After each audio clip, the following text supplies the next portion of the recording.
ನಮಸ್ಕಾರ ಎಲ್ಲ ವಿದ್ಯಾರ್ಥಿಗಳಿಗೆ ರಾಘವೇಂದ್ರ ಅಕಾಡೆಮಿ ಯೂಟ್ಯೂಬ್ ಚಾನಲ್ಗೆ ತಮ್ಮೆಲ್ಲರಿಗೂ ಸ್ವಾಗತ. ಇವತ್ತಿನ ವಿಡಿಯೋದಲ್ಲಿ RRB ಗ್ರೂಪ್ ಡಿ ಹುದ್ದೆಗೆ ನೋಟಿಫಿಕೇಶನ್ ಆಗಿದೆ. ಆ ಎಕ್ಸಾಮ್ಗೆ ನಾವು ಜನವರಿ 23ರಿಂದ ಅಪ್ಲಿಕೇಶನ್ ಹಾಕಬೇಕು. ಆದರೆ ಅದರ ಎಕ್ಸಾಮ್ ಪ್ಯಾಟರ್ನ್ ಯಾವ ಥರ ಇರುತ್ತೆ ಮತ್ತು ಸಿಲೆಬಸ್ ಏನೇನೆಲ್ಲ ಕೇಳ್ತಾರೆ, ಏನು ಓದ್ಕೋಬೇಕು, ಪ್ರತಿಯೊಂದು ಮಾಹಿತಿಯನ್ನು ನಿಮಗೆ ಇವತ್ತಿನ ವಿಡಿಯೋದಲ್ಲಿ ತಿಳಿಸ್ಕೊಡ್ತಾ ಹೋಗ್ತೇನೆ. ಇದುವರೆಗೆ ನಮ್ಮ ಚಾನಲ್ನ ಯಾರು ಸಬ್ಸ್ಕ್ರೈಬ್ ಮಾಡಿಲ್ಲ, ಪ್ಲೀಸ್ ಹೋಗಿ ಸಬ್ಸ್ಕ್ರೈಬ್ ಮಾಡ್ಕೊಳ್ಳಿ. ಹಾಗೆ ನಮ್ಮ ಹತ್ರ RRB NTPC ಹಾಗೂ RRB ಗ್ರೂಪ್ ಡಿ ಹುದ್ದೆಗೆ ತಯಾರಾಗುವವರಿಗೆ ನಮ್ಮ ಹತ್ರ ನೋಟ್ಸ್ಗಳು ಸಿಗ್ತಾ ಇದ್ದಾವೆ. RRB NTPC ಹುದ್ದೆಗೆ ರೆಡಿ ಮಾಡಿದಂತಹ ನೋಟ್ಸ್ಗಳನ್ನು ನೀವು RRB ಗ್ರೂಪ್ ಡಿಗೂ ಓದ್ಬೋದು. ಯಾಕಂದರೆ ಸಿಲೆಬಸ್ ಸೇಮು ಮತ್ತು ಎಕ್ಸಾಮ್ ನಡೆಸೋ ಡಿಪಾರ್ಟ್ಮೆಂಟೂ ಸೇಮು. ಹೀಗಾಗಿ ಅದರಲ್ಲಿ ಕೇಳೋದನ್ನೇ ಇದರಲ್ಲಿನೂ ಕೇಳ್ತಾರೆ. ಇವೇ ನೋಟ್ಸ್ಗಳು ಅದಕ್ಕೆ ಹೆಲ್ಪ್ ಆಗ್ತವೆ. ಇದರಲ್ಲಿ ನಾವು ಹಿಸ್ಟ್ರಿ, ಜಿಯೋಗ್ರಫಿ, ಹಾಗೆ ಅರ್ಥಶಾಸ್ತ್ರ ಮತ್ತು ಕಂಪ್ಲೀಟ್ ಸೈನ್ಸ್ ಕೊಡ್ತೀವಿ. ಹಾಗೆ ಸ್ಟ್ಯಾಟಿಕ್ GK ನೋಟ್ಸ್ಗಳನ್ನು, ಕಂಪ್ಯೂಟರು, ಹಾಗೆ ಪ್ರಚಲಿತ ಘಟನೆಗಳನ್ನು, ಇವು ಎಲ್ಲವನ್ನು ಸೇರಿ ಕೇವಲ 100 ರೂಪಾಯಿಗೆ ಈ ನೋಟ್ಸ್ಗಳು ಸಿಗ್ತಾ ಇದ್ದಾವೆ. ಈ ನೋಟ್ಸ್ಗಳು ಏನಾದರೂ ಬೇಕಾದರೆ ಇಲ್ಲಿ ವಾಟ್ಸಪ್ ನಂಬರ್ ಕಾಣ್ತಾ ಇದೆ ನೋಡಿ, ಈ ವಾಟ್ಸಪ್ ನಂಬರ್ಗೆ ಹಾಯ್ ಅಂತ ಮೆಸೇಜ್ ಮಾಡಿ ಈ ನೋಟ್ಸ್ಗಳನ್ನು ನೀವು ತೆಗೆದುಕೊಳ್ಬೋದು ಅಂತ ಹೇಳ್ತಾ ಬನ್ನಿ ಇವತ್ತಿನ ವಿಡಿಯೋನ ಶುರು ಮಾಡೋಣ. ಮೊದಲನೆಯದಾಗಿ ಎಕ್ಸಾಮ್ ಯಾವ ಥರ ಇರುತ್ತೆ ಅಂದರೆ ಕಂಪ್ಯೂಟರ್ ಬೇಸ್ಡ್ ಟೆಸ್ಟ್ ಇರುತ್ತೆ. ಅಂದರೆ ನೀವೇನು ಪೆನ್ನು ಪೇಪರ್ ತೊಗೊಂಡೋಗಿ ಬರೆಯೋದು ಬೇಡ, ಜಸ್ಟ್ ಕಂಪ್ಯೂಟರ್ನಲ್ಲೇ ಎಕ್ಸಾಮ್ ಇರುತ್ತೆ. ಈಗ ಯಾವುದು SSC ಎಕ್ಸಾಮ್ ಇರ್ತವೆ ನೋಡಿ, ಆ ಥರ ಇರುತ್ತೆ. ಅದಾದ ನಂತರ ನಿಮಗೆ ಒಟ್ಟು 90 ನಿಮಿಷ ಟೈಮ್ ಇರುತ್ತೆ. 90 ನಿಮಿಷ ಅಂದರೆ 1.5 ತಾಸು ಟೈಮ್ ಇರುತ್ತೆ. 100 ಪ್ರಶ್ನೆಗಳು, 100 ಪ್ರಶ್ನೆಗಳಿಗೆ 90 ನಿಮಿಷ. ನಿಮಗೆ ಒಂದು ಪ್ರಶ್ನೆಗೆ 1 ನಿಮಿಷನೂ ಟೈಮ್ ಇಲ್ಲ, ಅಷ್ಟು ಕ್ವಶನ್ಸ್ಗಳು ಇರ್ತವೆ. ಹಾಗೆ 1 ಮಾರ್ಕ್ಸ್ ಅಂದರೆ ಒಂದು ಕ್ವಶನ್ ಕರೆಕ್ಟ್ ಆದರೆ ನಿಮಗೆ 1 ಮಾರ್ಕ್ಸ್ ಬರುತ್ತೆ. ಅದೇ ನಿಮಗೆ 3 ಕ್ವಶನ್ಸ್ಗಳು ರಾಂಗ್ ಆದರೆ 1 ಮಾರ್ಕ್ಸ್ ಹೋಗುತ್ತೆ. ಈ ಥರ ಕ್ವಶನ್ ಪೇಪರ್ ಪ್ಯಾಟರ್ನು. ಇನ್ನು RRB ಗ್ರೂಪ್ ಡಿ ಹುದ್ದೆಗೆ ನಮ್ಮನ್ನು ಯಾವ ಥರ ಸೆಲೆಕ್ಟ್ ಮಾಡ್ತಾರೆ ಅಂದರೆ ಸ್ಟೇಜ್ 1 ಕಂಪ್ಯೂಟರ್ ಬೇಸ್ಡ್ ಟೆಸ್ಟ್ ಇರುತ್ತೆ. ಅಂದರೆ ಒಂದು ಎಕ್ಸಾಮ್ ಇರುತ್ತೆ, ನಾವು ಅದರಲ್ಲಿ ಪಾಸ್ ಆಗಬೇಕು. 100 ಮಾರ್ಕ್ಸಿಂದ ಒಂದು ಎಕ್ಸಾಮ್ ಇರುತ್ತೆ. ಅದಾದ ನಂತರ ಏನಿರುತ್ತೆ, ಫಿಸಿಕಲ್ ಇರುತ್ತೆ. ಫಿಸಿಕಲ್ ಟೆಸ್ಟು ಅಂದ್ರೇನು ನಾವು ಆಲ್ರೆಡಿ ಹೇಳಿದ್ದೀನಿ ಪ್ರಿವಿಯಸ್ ವಿಡಿಯೋದಲ್ಲಿ, ಅದನ್ನು ನೋಡಿ. ಅದಾದ ನಂತರ ಸ್ಟೇಜ್ 3 ಏನಂದರೆ ಡಾಕ್ಯುಮೆಂಟ್ಸ್ ವೆರಿಫಿಕೇಷನ್. ನಾವು ಇದರಲ್ಲಿ ಕ್ವಾಲಿಫೈ ಆಗಬೇಕು. ಯಾವುದು ಪೇಪರ್ ನಡೆಸ್ತಾರೆ ನೋಡಿ, ಅದರಲ್ಲಿ ಕ್ವಾಲಿಫೈ ಆಗಬೇಕು. ಅದಾದ ನಂತರ ಫಿಸಿಕಲ್ನಲ್ಲಿ ಪಾಸ್ ಆಗಬೇಕು. ಪಾಸ್ ಆದ ನಂತರ ಡಾಕ್ಯುಮೆಂಟ್ಸ್ ವೆರಿಫಿಕೇಷನ್ನು, ಅದಾದ ನಂತರ ಮೆಡಿಕಲ್ ಟೆಸ್ಟ್ ಇರುತ್ತೆ. ಅದು 2 ಆದರೆ ಸಾಕು. ಈಗ ಈ ಪರೀಕ್ಷೆಯನ್ನು ಬರೀತೀರಿ, ಅದಕ್ಕೆ ಮಿನಿಮಮ್ ಎಲಿಜಿಬಲ್ ಮಾರ್ಕ್ಸ್ ಅಂತ ಇರುತ್ತೆ. ಅದು ಎಷ್ಟು ಅಂತ ನೋಡ್ತಾ ಹೋಗೋಣ. ನೀವೇನಾದರೂ ಅನ್ರಿಸರ್ವ್ ಅಥವಾ ಜನರಲ್ ಕ್ಯಾಂಡಿಡೇಟ್ಸ್ ಆಗಿದ್ದರೆ ನೀವು 40%, ಮಿನಿಮಮ್ 40% ಮಾರ್ಕ್ಸ್ ತೊಗೊಂಡಿರಲೇಬೇಕು. ಆವಾಗ ನೀವು ಜಸ್ಟ್ ಎಲಿಜಿಬಲ್ ಆಗ್ತೀರಾ, ಸೆಲೆಕ್ಟ್ ಅಲ್ಲ, ಎಲಿಜಿಬಲ್ ಆಗ್ತೀರಾ. ಅದಾದ ನಂತರ EWSನವರು ಸಹ 40%. ನೀವೇನಾದರೂ OBC ಕ್ಯಾಟಗರಿ ಆಗಿದ್ದರೆ 30%, ಹಾಗೆ SC ಅವರು 30%, ST ಅವರು 30%. ಅನ್ರಿಸರ್ವ್ ಮತ್ತು EWS ಕ್ಯಾಂಡಿಡೇಟು 40%. ಅಂದರೆ ಈಗ 100 ಪ್ರಶ್ನೆಗಳದಾವು. ಅದರಲ್ಲಿ ನಾವು ಜಸ್ಟ್ ಎಲಿಜಿಬಲ್ ಆಗಬೇಕಂದ್ರೆ ನಾವು ಮಿನಿಮಮ್ 40 ಮಾರ್ಕ್ಸ್ ತೊಗೊಂಡಿರಬೇಕು. ಈ 40 ಮಾರ್ಕ್ಸಿನ ಒಳಗಡೆ ಏನಾದರೂ ನಿಮ್ಮದು 39 ಬಂದರೆ ನೀವು ಡಿಸ್ಕ್ವಾಲಿಫೈ ಆಗ್ತೀರಾ. ನಿಮ್ಮದು ಎಕ್ಸಾಮ್ ಚೆಕ್ ಆಗೋಲ್ಲ. ಜಸ್ಟ್ 39 ಮಾರ್ಕ್ಸ್ ಅಷ್ಟೇ ಬಂದರೆ ಮುಗಿದೋಯ್ತು, ನಿಮ್ಮದು ಲಿಸ್ಟ್ನಲ್ಲೂ ಬರೋಲ್ಲ, ನೀವು ನಾಟ್ ಎಲಿಜಿಬಲ್ ಅಂತ ಬರುತ್ತೆ. ಹೌದಾ? ಈಗ ನೀವು 40 ಮೇಲೆ ಅಥವಾ 40 ಇತ್ತಂದರೆ ಏನು ರಿಸಲ್ಟ್ ಬರೋವರೆಗೂ ಕಾಯ್ಬೋದು. ನಿಮ್ಮದು ಕಾಸ್ಟ್ ವೈಸ್ ಆಗಲಿ ಏನಾದರೂ ಬರ್ತಿರುತ್ತೆ. ಆದರೆ ಮಿನಿಮಮ್ ನೀವು 40 ಮಾರ್ಕ್ಸ್ ತೊಗೊಂಡಿರಬೇಕು, ಆ ಥರ ಇರುತ್ತೆ.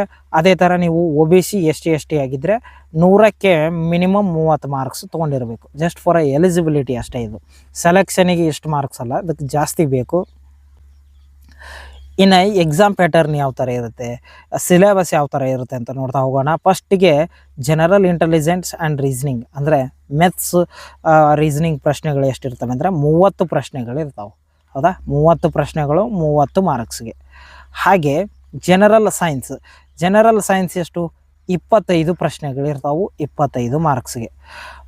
ಏನಿತ್ತು RRB NTPCಗೆ ಏನಿತ್ತು, GK ಪ್ರಶ್ನೆಗಳು ಮೊದಲನೇ ಪೇಪರ್ನಲ್ಲಿ 40 ಪ್ರಶ್ನೆಗಳಂತ ಹೇಳಿದರು. ಆದರೆ ಈ ಪೇಪರ್ನಲ್ಲಿ ಸೈನ್ಸ್ ಕ್ವಶನ್ಸ್ಗಳೇ 25 ಸಪ್ರೇಟ್ ಇರುತ್ತೆ. ಹಾಗೆ ಜನರಲ್ ಅವೇರ್ನೆಸ್ ಮತ್ತು ಕರೆಂಟ್ ಅಫೇರೆನ್ಸ್ 20 ಕ್ವಶನ್ಸ್ ಬೇರೆ ಇರ್ತವೆ. ಹೌದಾ? ಟೋಟಲ್ ಆಗಿ ನಮಗೆ ಜನರಲ್ ಸೈನ್ಸು ಮತ್ತು ಜನರಲ್ ಅವೇರ್ನೆಸ್ನಿಂದ ಟೋಟಲ್ ಆಗಿ 45 ಪ್ರಶ್ನೆಗಳು ಜನರಲ್ ಅವೇರ್ನೆಸ್ನಿಂದನೇ ಬರ್ತವೆ. 25 ಮಾರ್ಕ್ಸಿಗೆ ನೀವು ಬರೀ ಸೈನ್ಸನ್ನೇ ಓದ್ಕೋಬೇಕು.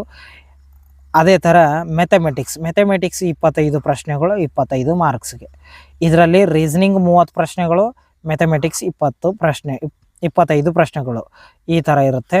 ಒಟ್ಟು 100 ಮಾರ್ಕ್ಸ್ಗೆ 100 ಪ್ರಶ್ನೆಗಳು 100 ಮಾರ್ಕ್ಸಿಗೆ ಇರುತ್ತೆ. 90 ನಿಮಿಷ ಟೈಮಿಂಗ್ ನಿಮಗೆ. ಇನ್ನು ಮೆಥಮೆಟಿಕ್ಸ್ನಲ್ಲಿ ನಮಗೆ ಏನೇನೆಲ್ಲ ಕೇಳ್ಬೋದು, ಸಿಂಪಲ್ ಇಂಟ್ರೆಸ್ಟ್ ಮತ್ತು ಕಾಂಪೌಂಡ್ ಇಂಟ್ರೆಸ್ಟ್ ಮೇಲೆ ಒಂದು ಪ್ರಶ್ನೆ, ಹಾಗೆ ಪೈಪ್ ಆ್ಯಂಡ್ ಕ್ರಿಸ್ಟನ್ ಅಂತ ಇರುತ್ತೆ ಅದರ ಮೇಲೆ ಒಂದು ಪ್ರಶ್ನೆ. ಈ ಎಲ್ಲ ಚಾಪ್ಟರ್ಗಳನ್ನು ನಾನು ಕ್ಲಾಸ್ ಮಾಡಿ ಹಾಕ್ತೀನಿ. ಸಿಂಪ್ಲಿಫಿಕೇಷನ್ ಮೇಲೆ ಒಂದು ಪ್ರಶ್ನೆ, ಟೈಮ್ ಆ್ಯಂಡ್ ವರ್ಕ್ ಮೇಲೆ 2 ಪ್ರಶ್ನೆಗಳನ್ನು ಕೇಳ್ತಾರೆ, ಹಾಗೆ ನಂಬರ್ ಸಿಸ್ಟಮ್ ಮೇಲೆ ಸುಮಾರು 6 ಪ್ರಶ್ನೆಗಳನ್ನು ಕೇಳ್ತಾರೆ. ಟೈಮು ಡಿಸ್ಟೆನ್ಸ್ ಸ್ಪೀಡು ಇದ್ರ ಮೇಲೆ ನಮಗೆ 4 ಪ್ರಶ್ನೆಗಳು, ಆವ್ರೇಜ್ ಮೇಲೆ 1 ಪ್ರಶ್ನೆ, ಹಾಗೆ ಟ್ರಿಗ್ನೋಮೆಟ್ರಿ ಅಂತ ಬರುತ್ತೆ ಅದರ ಮೇಲೆ ನಮಗೆ 2 ಪ್ರಶ್ನೆಗಳು, ಪರ್ಸೆಂಟೇಜ್ ಮೇಲೆ 1 ಪ್ರಶ್ನೆ, ಮೆನ್ಸ್ಯುರೇಷನ್ ಅಂತ ಬರುತ್ತೆ ಅದರ ಮೇಲೆ 2 ಪ್ರಶ್ನೆ, ಹಾಗೆ ರೇಷಿಯೋ ಅನುಪಾತದ ಮೇಲೆ ನಿಮಗೆ ಸುಮಾರು 4 ಪ್ರಶ್ನೆಗಳನ್ನು ಕೇಳ್ತಾರೆ. ಒಟ್ಟು ಎಷ್ಟು? ಮೆಥಮೆಟಿಕ್ಸ್ನಲ್ಲಿ 25 ಪ್ರಶ್ನೆಗಳು. ಇದರಲ್ಲಿ ನಾನೀಗ ಸಿಂಪಲ್ ಇಂಟ್ರೆಸ್ಟ್, ಕಾಂಪೌಂಡ್ ಇಂಟ್ರೆಸ್ಟ್ನಲ್ಲಿ 1 ಪ್ರಶ್ನೆ ಅಂತ ಹೇಳಿದ್ದೀನಿ. ಅವರು 2 ಕೇಳ್ಬೋದು, 2 ಪ್ರಶ್ನೆಯನ್ನು ಕೇಳ್ಬೋದು. ಆ ಥರ ನೀವು ಈ ಎಲ್ಲ ಚಾಪ್ಟರ್ ಇಲ್ಲೇನು ಇದನ್ನು ಲಿಸ್ಟ್ ಮಾಡಿದ್ದೀನಿ ನೋಡಿ, ಈ ಎಲ್ಲ ಚಾಪ್ಟರ್ಗಳು ನಿಮಗೆ ಬರಬೇಕು. ಹೌದಾ? ಈ ಎಲ್ಲ ಚಾಪ್ಟರ್ಗಳ ಮೇಲೆ ನಾನು ಕ್ಲಾಸ್ ಮಾಡಿ ಹಾಕ್ತೀನಿ. ಈಗ ಆಲ್ರೆಡಿ RRB NTPCಗೆ ಕ್ಲಾಸ್ ಸ್ಟಾರ್ಟ್ ಮಾಡಿದ್ದೀನಿ. ಅವೇ ಕ್ಲಾಸ್ಗಳು RRB ಗ್ರೂಪ್ ಡಿಗೂ ಬರುತ್ತೆ. ಅದೇ ಸಿಲೆಬಸ್ಸು, ಅದೇ ಎಕ್ಸಾಮ್ ಪ್ಯಾಟರ್ನು, ಹೀಗಾಗಿ ಅದನ್ನೇ ನೀವು ಓದ್ಕೋಬೇಕು. ಇನ್ನು ರೀಸನಿಂಗ್ನಲ್ಲಿ ಒಟ್ಟು ಎಷ್ಟು ಪ್ರಶ್ನೆಗಳು? 30 ಪ್ರಶ್ನೆಗಳು. ಯಾವ್ಯಾವ ಚಾಪ್ಟರ್ನಿಂದ ಯಾವ್ಯಾವ ಪ್ರಶ್ನೆಗಳು ಬರ್ತವೆ? ಸೈಲೋಸೋಮ್ ಅಂತ ಬರುತ್ತೆ, ಅದರಿಂದ 2 ಪ್ರಶ್ನೆಗಳು. ಆಲ್ರೆಡಿ ಇದನ್ನು ಕ್ಲಾಸ್ ಮಾಡಿದ್ದೀನಿ ನಾನು. ವೆನ್ ಡೈಗ್ರಾಮ್ ಮೇಲೆ 2 ಪ್ರಶ್ನೆಗಳು. ಮ್ಯಾಥಮೆಟಿಕಲ್ ಕ್ಯಾಲ್ಕುಲೇಷನ್ ಅಂತ ಬರುತ್ತೆ, ಅದರ ಮೇಲೆ 1 ಪ್ರಶ್ನೆ. ಮಿರರ್ ಇಮೇಜು ಮತ್ತು ವಾಟರ್ ಇಮೇಜ್ ಅದರ ಮೇಲೆ 2 ಪ್ರಶ್ನೆ. ಇದನ್ನು ನಾನು ಆಲ್ರೆಡಿ ಕ್ಲಾಸ್ ಮಾಡಿದ್ದೀನಿ. ಹಾಗೆ ಆಡಿಟ್ 1 ಅಂತ ಬರುತ್ತೆ, ಅದರ ಮೇಲೆ ಅನಾಲಜಿ ಮೇಲೆ 2 ಕ್ವಶನ್ಸ್ಗಳು, ಅದನ್ನು ಕ್ಲಾಸ್ ಮಾಡಿದ್ದೀನಿ. ಹಾಗೆ ನಂಬರ್ ಸೀರೀಸ್ ಅದರ ಮೇಲೆ 3 ಪ್ರಶ್ನೆಗಳು, ಇದನ್ನು ಮಾಡಿದ್ದೀನಿ. ಡೈರೆಕ್ಷನ್ಸ್ ಮೇಲೆ, ಸ್ಟೇಟ್ಮೆಂಟ್ ಆ್ಯಂಡ್ ಕನ್ಕ್ಲೂಷನ್ಸ್ ಮೇಲೆ 5 ಪ್ರಶ್ನೆಗಳು ಬರ್ತವೆ, ಇದನ್ನು ಕ್ಲಾಸ್ ಮಾಡಿದ್ದೀನಿ, ಇದನ್ನು ನೋಡಿ. ಹಾಗೆ counting figures, puzzles, complete figure, blood relations, ಒಟ್ಟು ಟೋಟಲ್ ಆಗಿ ನಿಮಗೆ 30 ಪ್ರಶ್ನೆಗಳು ರೀಸನಿಂಗ್ನಿಂದ ಬರ್ತವೆ, ಅಂದರೆ ಮೆಂಟಲ್ ಅಬಿಲಿಟಿಯಿಂದ ಬರ್ತವೆ. ಇವೆಲ್ಲ ಈಸಿ ಇರ್ತಾವೆ. ಆಲ್ರೆಡಿ ನಾನು ಮಿನಿಮಮ್ 6 ಟಾಪಿಕ್ಗಳನ್ನು ನಾನು ಆಲ್ರೆಡಿ ಮಾಡಿದ್ದೀನಿ, ಅದನ್ನು ಹೋಗಿ ನೋಡಿ, ಯೂಟ್ಯೂಬ್ ಚಾನಲ್ ಇಲ್ಲಿದೆ. ಇನ್ನು ಸೈನ್ಸ್ ಮೇಲೆ ಯಾವ್ಯಾವ ಟಾಪಿಕ್ ಮೇಲೆ ಕ್ವಶನ್ಸ್ ಕೇಳ್ಬೋದು ಅಂದರೆ ಫಿಸಿಕ್ಸ್ ಮೇಲೆ ನಮಗೆ ಸುಮಾರು 8ರಿಂದ 10 ಪ್ರಶ್ನೆಯನ್ನು ಕೇಳ್ಬೋದು. ನಾನು 8 ಅಂತ ಹಾಕಿದ್ದೀನಿ. ಇದನ್ನೆಲ್ಲ ಯಾವ ಥರ ಹಾಕಿದ್ದೀವಿ ಅಂದರೆ, ಹಿಂದಿನ ವರ್ಷದ ಪ್ರಶ್ನೆ ಪತ್ರಿಕೆಗಳನ್ನು ನೋಡಿ ಇದನ್ನು ರೆಡಿ ಮಾಡಿರ್ತೀವಿ ಹೊರತು ನಾವೇ ಓನಾಗಿ ಬರೆದಿರಲ್ಲ. ಹಿಂದಿನ ವರ್ಷದ ಕ್ವಶನ್ ಪೇಪರ್ಗಳ ಪ್ರಕಾರ ಇದರಲ್ಲಿ ಇರುತ್ತೆ.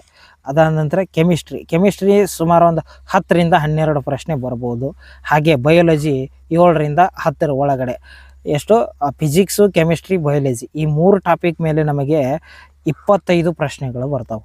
ಹೀಗಾಗಿ science very important for group ಡಿಗೆ. ಅದೇ ಥರ ಅದನ್ನು ಓದ್ಕೊಂಡ್ರೆ ನಮಗೆ NTPCಗೆ ಹೆಲ್ಪ್ ಆಗುತ್ತೆ. ಇನ್ನು ಲಾಸ್ಟ್ನೇದೇನು? ಜನರಲ್ ಅವೇರ್ನೆಸ್ಸು ಹಾಗೆ ಕರೆಂಟ್ ಅವೇರ್ನೆಸ್ ಮೇಲೆ ಎಷ್ಟು ಪ್ರಶ್ನೆಗಳು? ಒಟ್ಟು 20 ಪ್ರಶ್ನೆಗಳಂತಾರೆ. ಯಾವ್ಯಾವು? ಹಿಸ್ಟ್ರಿಯಿಂದ ಮಿನಿಮಮ್ ಒಂದು 3ರಿಂದ 5 ಪ್ರಶ್ನೆ ಬರ್ಬೋದು. ಹಾಗೆ ಪೊಲಿಟಿ ಮೇಲೆ ಅಥವಾ ಸಂವಿಧಾನದ ಮೇಲೆ 1ರಿಂದ 2 ಪ್ರಶ್ನೆಗಳು ಬರ್ಬೋದು. ಜಿಯೋಗ್ರಫಿ ಮೇಲೆ 2 ಪ್ರಶ್ನೆ, ಹಾಗೆ ಎಕನಾಮಿಕ್ಸ್ ಮೇಲೆ 1ರಿಂದ 2 ಪ್ರಶ್ನೆ.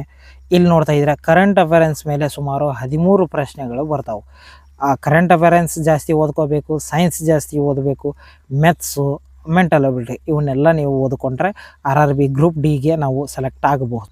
ಇದು RRB ಗ್ರೂಪ್ ಡಿದ ಏನು ಸಿಲೆಬಸ್ ಆಗಿರುತ್ತೆ. ಟಾಪಿಕ್ ವೈಸ್ ನಿಮಗೆ ಹೇಳಿದ್ದೀನಿ, ಅಂದರೆ ಯಾವುದು ರೀಸನಿಂಗ್ನಲ್ಲಿ ಯಾವ್ದು ಕೇಳ್ತಾರೆ, ಮೆಥ್ಸ್ನಲ್ಲಿ ಯಾವ್ದು ಕೇಳಕತ್ತಾರೆ, ಪ್ರತಿಯೊಂದನ್ನು ಹೇಳಿದ್ದೀನಿ. ಈ ಪ್ರಕಾರ ನೀವು ಓದಿದರೆ ನೀವು ಜಾಸ್ತಿ ಮಾರ್ಕ್ಸ್ನ ತೆಗೆದುಕೊಳ್ಬೋದು. ಇದ್ರ ಮೇಲೆ ನಾನು ಆಲ್ರೆಡಿ ಕ್ಲಾಸ್ ಮಾಡಿ ಒಂದಿಷ್ಟು ಮೆಥ್ಸ್ ಮತ್ತು ರೀಸನಿಂಗ್ ಕ್ಲಾಸ್ಗಳನ್ನು ಮಾಡಿ ಹಾಕಿದ್ದೀನಿ. ಅವೇ ಕ್ಲಾಸ್ಗಳು ಇವೆಲ್ಲ RRB ಅಂದರೆ ಎಲ್ಲ ಒಂದೇ.